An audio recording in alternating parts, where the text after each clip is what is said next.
Bonjour tout le monde, on va continuer. Nous avons cet exercice-là. Il faut trouver la valeur de x. Voilà, donc on peut faire cet exercice-là avec plusieurs façons.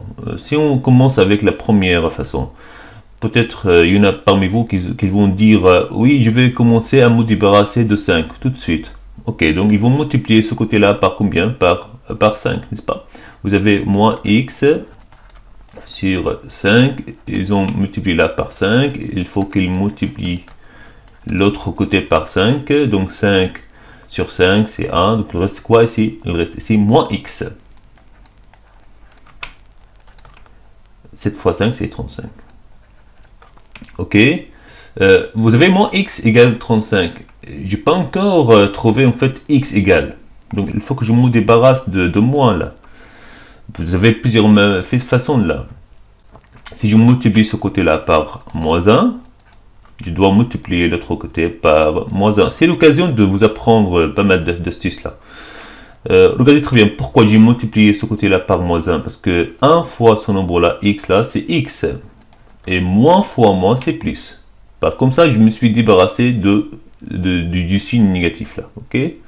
Vous avez quoi ici? 35 fois moins 1, c'est moins 35.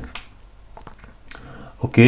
Donc, vous avez tout à l'heure moins x, je voulais me débarrasser de moins, donc je multiplié par moins 1. Comme ça, je me débarrasse du signe négatif. Ok. Voilà, donc c'est une façon, mais en fait, il y a une autre façon qui est plus rapide là. Comment faire l'autre méthode là? Regardez très bien. Ici, on fait toujours, si vous avez comme cette forme-là, de ranger le signe négatif pour qu'il soit en fait collé à ce nombre-là. Donc, ici, j'ai moins x. Je peux l'écrire comme quoi c'est x sur moins 5. N'est-ce pas? Vous avez appris dans les fractions que si vous avez un nombre a moins 1 sur b, je peux l'écrire comme quoi c'est a sur moins b. Le signe là, je peux mettre en bas. Et je peux mettre comme aussi sur devant la fraction, c'est moins 1 sur b aussi. Vous comprenez?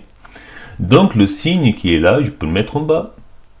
Donc comme ça, vous avez quoi? C'est égal à 7. Maintenant, tu peux te débarrasser de moins 5 en multipliant ce côté-là par moins 5. Et tu dois multiplier ce côté-là par moins 5, ok? Ici, moins 5 sur moins 5, il reste A, donc il reste ici quoi? X, je vais maintenant un peu plus vite là, parce qu'on a déjà expliqué tout ça. Donc 7 fois moins 5, c'est moins 35. Ok? Un autre exemple, rapidement. Pourquoi? Parce que si on vous donne la plupart de formes que vous pouvez en fait rencontrer. Un exemple, si vous avez, comme ça, vous avez moins x sur moins 5 égale 7. Comment faire? Oh là là, j'ai beaucoup de signes négatifs, comment je dois résoudre ce problème-là? Donc, essayez toujours, on a dit, de ranger le signe négatif pour qu'il soit en bas. Regardez très bien. Vous avez ici moins ici, on a déjà expliqué ça dans les fractions là, ça me donne quoi ici? Ça me donne plus là. Ok? Donc ça donne plus là, reste quoi en bas? Ça reste quoi? C'est x sur moins 5. Donc nous sommes tombés sur la même forme qu'avant. Ok? Voilà, ou si vous avez une autre forme aussi, je peux vous donner une autre forme. Un exemple, vous avez ici moins x sur moins 5 égale 7. Attends, moins sur moins c'est plus. Donc on a ici finalement x sur 5, hein, tout simplement. Ok, avant de continuer, avant de se débarrasser du nombre là, rangez le signe négatif. Il faut voir comment est-ce que finalement on a un signe négatif là finalement. Si on a finalement un signe négatif, mettez le signe négatif en bas. Ok. Et si finalement on n'a pas un signe négatif, parce que moins sur moins c'est plus. Il n'y a rien, il n'y a pas de signe négatif là. J'espère que c'est clair. Juste un dernier exemple. Imaginez que vous avez moins, devant la fraction, vous avez ici x sur 5 égale 7. Ici, finalement, on a un signe négatif là. Donc, mettez le signe négatif en bas. Donc, ça reste quoi ici? C'est x sur moins 5 sur égale quoi? Égale 7. Ok, donc le signe négatif, je peux le mettre en bas là. Ok, donc on a rangé ce côté-là pour que le signe négatif là soit en bas. Donc toujours regardez ce côté-là, essayez de voir finalement est-ce qu'on a un signe négatif là. Si on a un signe négatif, donc rangez et mettez le signe négatif là en bas. Pourquoi je vous apprends cette méthode-là? Parce que vous êtes encore débutant, ok? Voilà, donc on est tombé sur la même forme qu'avant, ok?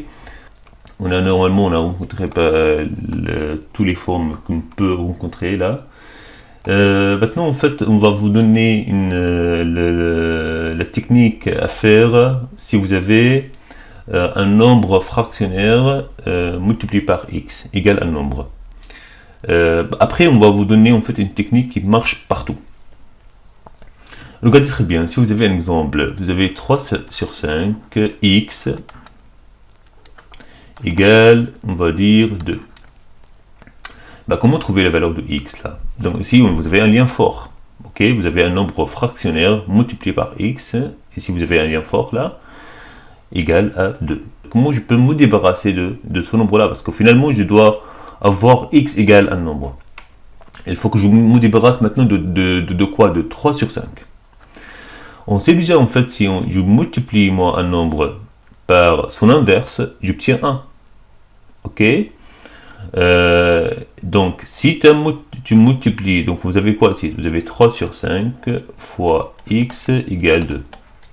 Il faut que je me débarrasse de 3 sur 5. Il faut finalement, autrement dit, il faut que ce nombre-là, il faut avoir ici 1x. Comment moi je peux avoir dans ce côté-là 1?